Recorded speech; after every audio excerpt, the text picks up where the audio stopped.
의지하고 신뢰하는 믿음이라는 제목으로 은혜를 나누겠습니다. 저희는 지난주에 믿음이 어떠한 것인가에 대해서 나누었습니다. 하나님께서 주신 믿음 위에서 하나님과의 친밀함을 쌓아가는 것, 그것이 우리의 신앙이다라고 말씀을 드렸습니다. 믿음은 하나님께서 우리에게 주신 것입니다. 우리는 믿음을 받은 사람들입니다. 그렇기 때문에 우리가 믿음을 받았을 때 우리가 주신 분에 대한 정보를 잘 알고 있어야 돼요. 우리에게 믿음을 주신 존재가 어떠한 존재인가 알아야 우리가 받은 믿음이 어떠한 것인가를 알 수 있습니다. 지금 한국에 보면 계명남법이라고 해서 얼마 이상의 대접을 받지 못하게 되었다 되어 있죠.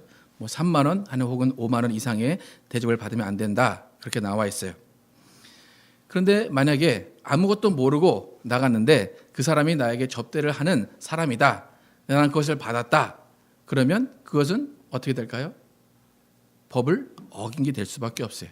그러니까 나에게 무엇을 주는 존재를 확실히 알아야 내가 받은 것이 무엇인가, 나의 존재가 무엇인가를 확실히 알 수 있다는 거예요. 우리에게 믿음을 주신 분이 있는데 그 믿음을 주신 분이 어떠한 분인가를 알아야 우리가 어떠한 존재인지, 내가 받은 믿음이 어떠한 것인지를 알 수 있다는 거예요. 성경에 하나님을 알라 힘써 알라라고 말하고 있어요. 그것은 뭐냐면 믿음을 주신 분의 존재에 대해서 이성적으로 확실히 알고 있으라라는 거예요. 그냥 뜬구름 잡듯이 그냥 하나님은 살아 계셔, 그것이 아니라 하나님은 어떠한 분이고 우리에게 주신 믿음이 어떠한 것인가를 확실히 알라라는 거예요.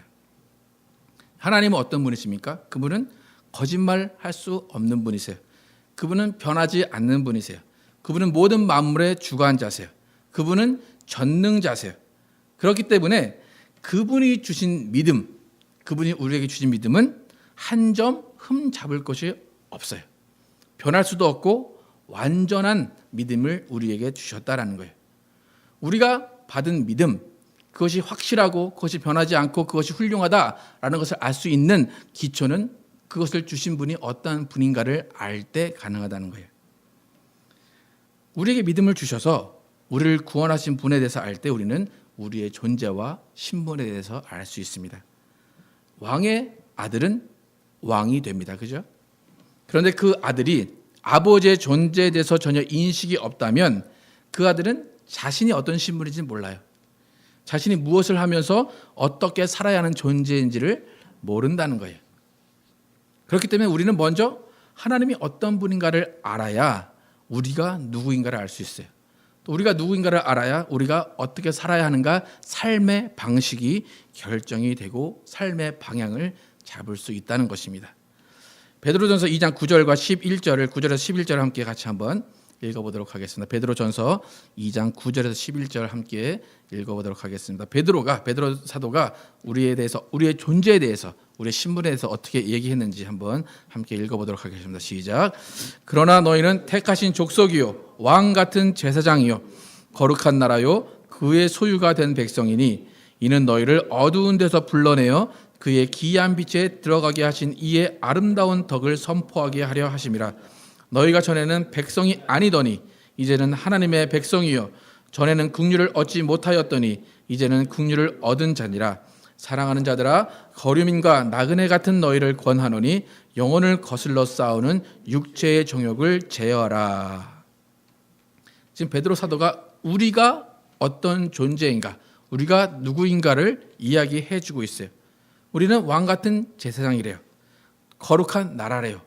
또 그의 소유가 된 백성이다 라고 말해요. 또 중요한 것은 뭐냐면 그의 기이한 빛에 들어가 계신 이로써 우리는 빛이다 라고 이야기하고 있어요. 그런데 우리는 이걸 읽어서 알고 있어요. 우리는 왕 같은 제사장입니다. 거룩한 자입니다. 그의 소유가 된 백성입니다. 우리는 빛입니다. 알고 있는데 때로는 이 개념이 흔들린다는 거예요. 내가 빛인 것 같다가도 어느 날은 어둠인 것 같아요. 내가 왕 같은 제사장인 것 같다가도 어느 날은 그냥 아무것도 아닌 존재라고 생각이 들어요. 왜 자꾸 이렇게 헷갈릴까? 그것은 나를 택하신 자에 대해서 잘 모르기 때문이고 나를 소유하신 분에 대해서 잘 모르기 때문이에요. 내가 왕 같은 제사장입니다 라고 말하기 전에 나를 택하신 자를 알아야 되고 나를 소유하신 자를 알아야지만 내가 누구인지 알 수 있다는 거예요. 교회는 왔는데 내가 누구인지 어떤 존재인지를 모른다면 이전의 생각과 이전의 삶의 양식을 그대로 따라갈 수밖에 없다라는 거예요. 빛에 들어가게 하신 이의 아름다운 덕을 선포하게 하려 하심이라. 이거를 알아야지만, 빛에 들어가게 하신 이를 알아야지만 우리는 빛으로 살아갈 수 있다는 것입니다. 교회를 다녀요. 그런데 세상 사람들과 똑같은 생각과 행동과 삶을 산다는 것은 첫 번째로 하나님이 누구인지를 모른다는 거고, 두 번째로 하나님과의 관계가 없는 것이고, 세 번째로 내가 어떤 존재인지를 모르기 때문에 그렇게 생각하고 행동하고 살아간다는 거예요. 여러분, 비포와 애프터가 있어야 돼요. 그죠? 예수를 믿기 전과 예수를 믿은 다음이 있어야 돼요. 그런데 예수를 믿기 전과 다음이 있어야 되는데 우리는 예수를 믿기 전만 우리가 생각을 해요. 예수를 믿은 다음에 분명히 달라진 삶이 있어야 함에도 불구하고 우리가 많은 경우에 비포만 생각한다라는 거예요. 하나님께서는 우리에게 예수 그리스도를 주라 고백하게 하셨습니다. 예수님을 하나님의 아들로 인정하게 하셨습니다. 그것은 우리가 받은 거예요. 우리가 만들어낸 것이 아니라 우리가 받은 거예요. 그 결과 우리는 어떻게 됐다고 말하는가? 10절에 긍휼을 얻지 못한 죄인에서 이제는 긍휼을 얻은 의인으로 변화됐다라고 말해요. 그 변화된 신분은 절대로 바뀌지 않아요. 어떤 일이 있어도 취소가 되지 않는다라는 거예요. 그런데 중요한 것은 뭐냐면 그렇게 신분이 변화가 됐어요. 그러면 베드로 사도가 11절에서 어떻게 하라고 말합니까? 11절 마지막에 사랑하는 자들아 거름이가 나그네 같은 너희를 권하노니 영혼을 거슬러 싸우는 육체의 정욕을 제어하라 라고 나와요. 믿음은 주신 거예요. 근데 육체의 정욕을 제어하는 것은 누가 제어합니까? 육체의 정욕을 제어하는 것은 우리가 하는 일이에요. 하나님 나 육체의 정욕을 제어해 주세요. 그러면서 죄를 짓고 있으면서 하나님 나 육체의 정욕을 제어해 주세요. 그것이 아니다라는 거예요. 내가 하나님을 의지하며 나가면서 내가 육체의 정욕을 제어할 때에 성령께서 그 가운데 우리를 도와주신다라는 거예요. 그러니까 내가 마음이 육체의 정욕을 제어할 마음이 있는가? 그렇다면 그 마음을 하나님께서 지지해 주시고 우리가 성령을 의지하면서 우리가 육체의 정욕을 제어하려고 할 때 성령이 우리를 도와주신다라는 거예요. 그래서 우리가 성령을 의지해서 우리가 해결해야 되는 일이 있습니다. 그것이 바로 행함이라는 거예요. 우리는 아무것도 안 해도 되는 게 아니라 우리는 행함이 있어야 돼요. 그래서 우리 안에 예수님께서 아버지 뜻대로 행하는 자라야 천국에 들어간다라고 말씀하신 거예요. 우리가 행함이 있기 위해서 기본적으로 갖춰야 되는 것은 우리의 신념이나 우리의 확신이 아니라 우리가 가진 믿음이 하나님에게서 왔다라는 그런 믿음이 있어야 되는 거예요. 그러므로 우리가 신분이 하나님의 자녀라는 것을 깨닫고 난 후에 하나님이 주신 믿음, 그것을 소중히 여기고 그 믿음을 갖고 나가는 하나님의 승부에 참여하는 인생을 살아가는 것, 그것이 행함이라는 거예요. 여러분 교회 안에서 행함이 있다, 행함이 없다 많이 들어보셨을 거예요. 과연 여러분 행한다, 뭘 행해야 됩니까? 신앙생활에서 행해야 된다, 뭘 행해야 됩니까 여러분? 뭐가 있을까요? 행해야 된다. 사랑을 베풀어야 된다, 뭐 봉사해야 된다, 뭐 여러 가지 일이 있겠죠. 도와야 된다. 근데 그 행해야 되는 것이 너무나 광범위해요. 그래서 예수님께서는 많은 사람이 행함에 대해서 착각하고 있다라고 오늘 알려주세요. 오늘 본문에 보면 많은 사람이 행함에 대해서 착각하고 있는 이해를 예수님께서 들어주십니다. 22절과 23절을 함께 읽어보도록 하겠습니다. 22, 23절 시작. 그날에 많은 사람이 나더러 이르되 주여 주여 우리가 주의 이름으로 선지자 노릇하며 주의 이름으로 귀신을 쫓아내며 주의 이름으로 많은 권능을 행하지 아니하였나이까 하리니 그때에 내가 그들에게 밝히 말하되 내가 너희를 도무지 알지 못하니 불법을 행하는 자들아 내게서 떠나가라 하리라. 분명히 이들도 행하는 자들이에요. 그죠? 행함이 있어요. 그런데 많은 사람들이 자신이 행함이 있는 믿음이었다고 예수님 앞에 말한대요. 그날에, 마지막 날에. 그런데 그 많은 사람들이 일반적이고 공통적으로 생각하는 행함이라는 것이 뭐라고 말씀하십니까? 주의 이름으로 선지자 노릇하며 주의 이름으로 귀신을 쫓아내며 주의 이름으로 많은 권능을 행한 것, 그것을 행했다, 행함이 있는 믿음이다 라고 예수님 앞에 당당하게 얘기한다는 거예요. 그런데 예수님은 나는 너희를 모른다. 너희는 행하긴 행했는데 불법을 행했다 라고 말씀하신대요.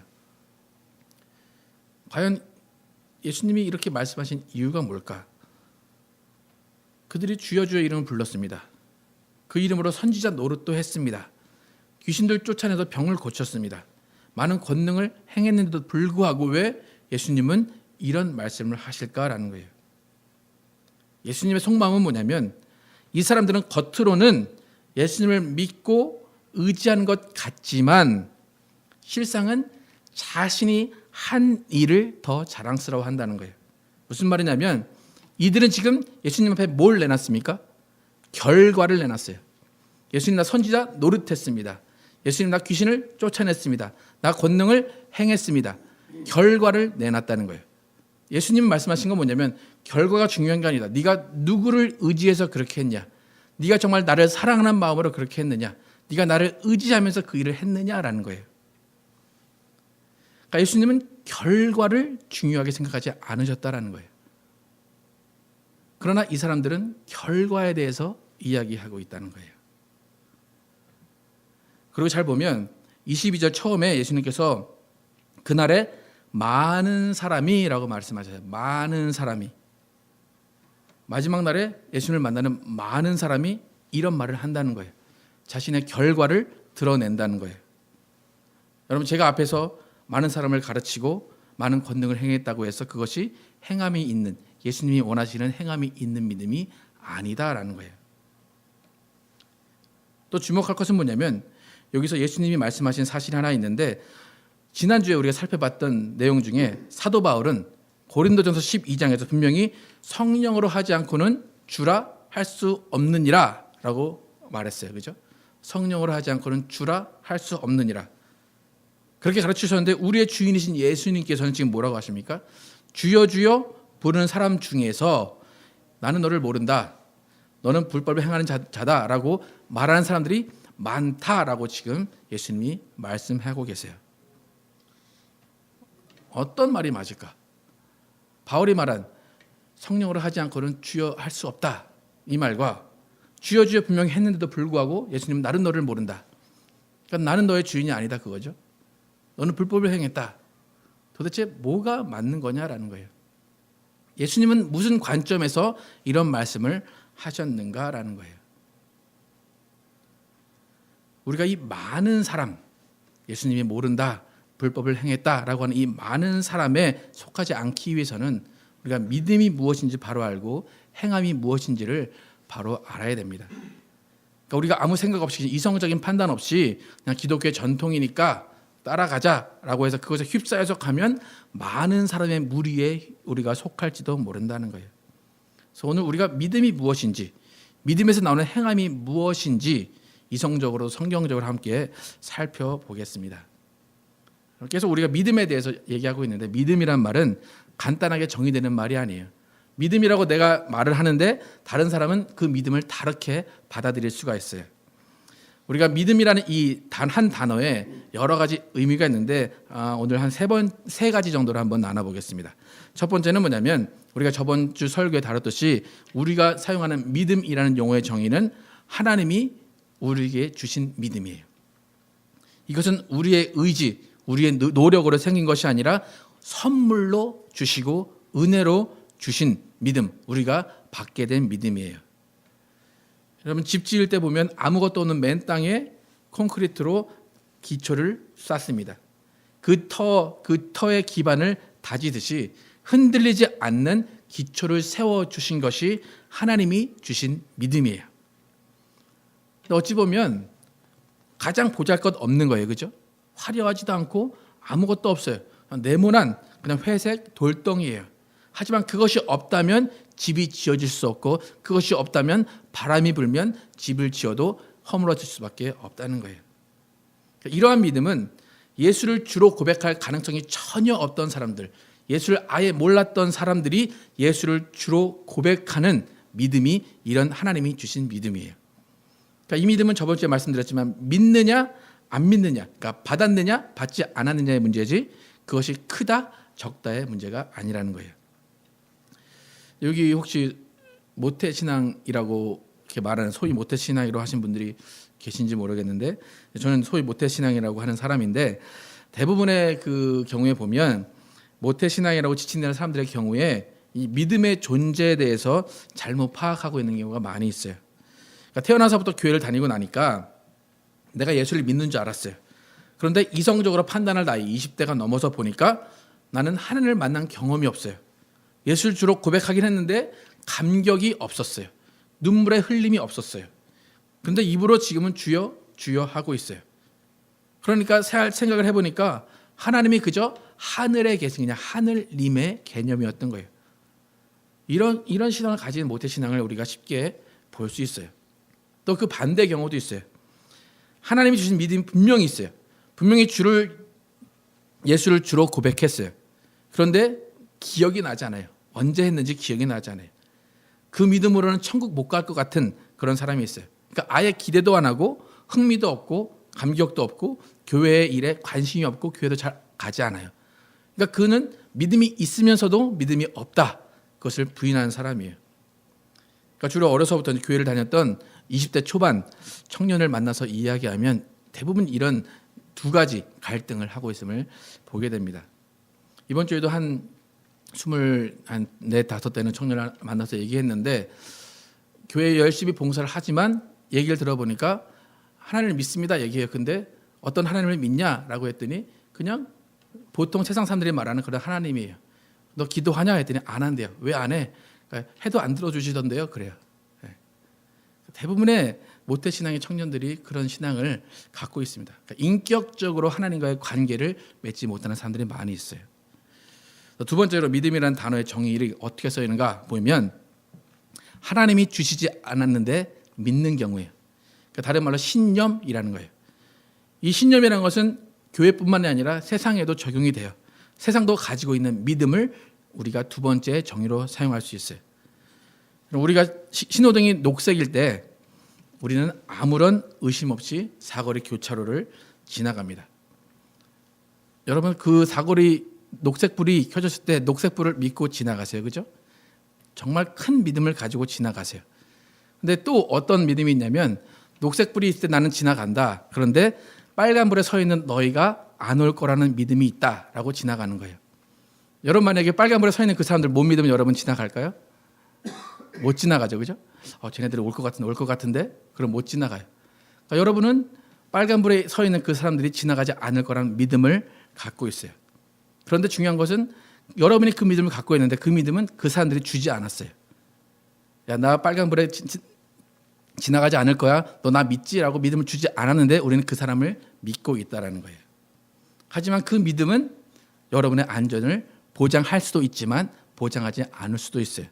때로는 그 믿음이 무너져서 큰 사고로 이어질 수 있다는 거예요. 내가 철석같이 믿었던 빨간불에 서 있던 그 사람이 마음을 바꿔서 지나가면 우리는 사고를 당할 수밖에 없다는 거예요. 그러니까 이런 믿음, 상대방이 나에게 주지 않은 믿음을 갖고 있는데 거기서 행위가 더해지면 이것은 너무나 위험한 도박과도 같은 그런 행위를 하게 된다는 거예요. 그러니까 대부분의 경우 이런 믿음을 갖고 있으면, 신념을 갖고 있으면 잘 되는 경우가 많이 있어요. 그런데 한순간에 이러한 믿음이 인생을 망치게 할 수도 있다는 거예요. 마지막으로 세 번째, 오늘 설교 제목인 의지하고 신뢰하는 믿음에 대해서 우리가 알고 있어야 됩니다. 이것은 뭐냐면, 나는 아무것도 아니에요. 나는 믿을 수도 있는 존재도 아니고 나는 믿음도 없어요. 그런데 믿음을 주는 존재를 알고 그 믿음을 주는 존재가 나에게 믿음을 줘서 그 믿음을 준 존재를 의지하고 신뢰하는 거예요. 오늘 본문에 예수님께서 계속해서 행함이 있는 믿음, 행하는 자에 대해서 말씀을 하세요. 행한다는 것, 그것은 우리가 결정한 것에 의해서 액션을 취하는 것이 아니에요. 행한다. 여러분, 우리가 행한다고 할 때 우리는 내가 하는 일을 행한다라고 생각을 해요. 그러니까 아까 전에 예수님께서 불법을 행하는 자들아 라고 하는 그 사람들은 예수님이 원하시는 행함이 아니고 예수님이 원하시는 믿음이 아니에요. 왜 그럴까요? 그들은 결과만을 봤다라는 거예요. 결과만을 봤다는 건 뭐예요? 예수님을 믿는 믿음이 아니라 그들의 신념을 가지고 일을 했다라는 거예요. 예수님께서 말씀하신 불법을 행하는 자들, 이들이 가지고 있던 착각은 뭐냐면 행함이라는 것을 자기가 결정한 대로 액션을 취하는 것, 그것을 행함이라고 생각했다는 거예요. 하나님을 의지하지 않았을 때도 결과가 좋게 나올 수 있어요. 그죠? 그런데 그 결과를 가지고 예수님 앞에 내놨다는 거예요. 예수님은 그것은 행함이 있는 믿음이 아니다라고 말해요. 여러분, 예수 믿지 않아도 선지자 노릇할 수 있습니다. 예수님이 주신 믿음 갖지 않아도 귀신을 쫓아낼 수 있습니다.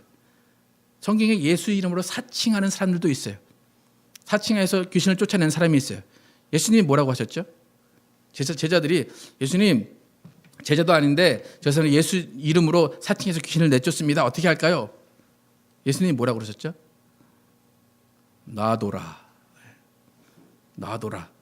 저도 천국에 기여하는 자다라고 그랬어요. 근데 그들이 정말로 예수님이 보실 때 행함 있는 믿음을 가진 사람들일까요? 아니면 불법을 행한 자들일까요? 그들은 불법을 행한 자들이에요. 하지만 그들은 내가 이렇게 행했습니다. 내가 결과를 보였습니다라고 말할 거예요. 하지만 예수님은 나는 너를 모른다라고 하신다는 거예요. 그러니까 우리가 예수님 말씀하신 많은 사람, 그의 행함을 드러낸 그 사람이 되지 않기 위해서 반드시 기억해야 되는 것은 뭐냐면 우리가 행하는 그 행함의 개념은 나의 판단과 나의 의지에 의해서 행동하고 결과를 나타내는 것이 아니다라는 거예요. 내가 추진하고 내 몸이 움직이고 내 입이 움직이는 그 행동, 그것이 행함을 의미하지 않는다는 거예요. 좀 헷갈리시죠, 그죠? 그렇다면 여러분, 예수님이 말씀하시는 행함, 아버지의 뜻대로 행한다, 이것은 무엇일까라는 거예요. 아버지의 뜻대로 행한다. 그 행함은 소위 사람이 말하는 그냥 액션을 취한다. 내가 결정하고 내가 액션을 취해서 결과를 얻는다, 그것이 아니라 예수님이 말씀하신 행함은 의지하는 것이에요. 신뢰하는 것이다라는 거예요. 행함이 없는 믿음은 죽은 믿음이다 그래요. 이 말은 뭐냐면 의지함이 없는 믿음, 신뢰함이 없는 믿음은 죽은 믿음이다라는 거예요. 더 쉽게 말해서 내 뜻과 판단과 마음과 행동대로 믿은 믿음, 그 믿음은 죽은 믿음이다라는 거예요. 분명히 나는 행동하고 있어요. 나는 분명히 예수 그리스도의 일을 하고 있어요. 그런데 내 판단과 내 생각대로 한 것은 죽은 믿음이라는 거예요. 예수 그리스도를 의지하지 않고 성령을 의지하지 않고 한 행동, 그 믿음은 죽은 믿음이다고 말씀하신다는 거예요. 여러분, 교회 안에 의외로 성경을 읽고 소설을 쓰는 사람들이 많이 있어요. 성경을 자기 나름대로 해석해서 자기가 하고 싶어하는 일을 하는 사람들이 많이 있다는 거예요. 그리고 세상은 추진력이 있는 사람을 능력 있는 사람이라고 평가하고 세상은 사람의 능력을 결과, 성공으로 평가를 합니다. 하지만 성경에서 말하는 능력 있는 사람은 하나님을 신뢰하고 하나님과 함께 걸어가는 과정에 있는 사람을 능력 있는 사람이라고 얘기해요. 세상은 결과를 중요하게 여기지만 하나님은 절대로 우리에게 결과를 요구하지 않으신다는 거예요. 우리가 하나님과 동행하고 하나님을 의지할 때 하나님은 그것으로 만족하시는 거예요.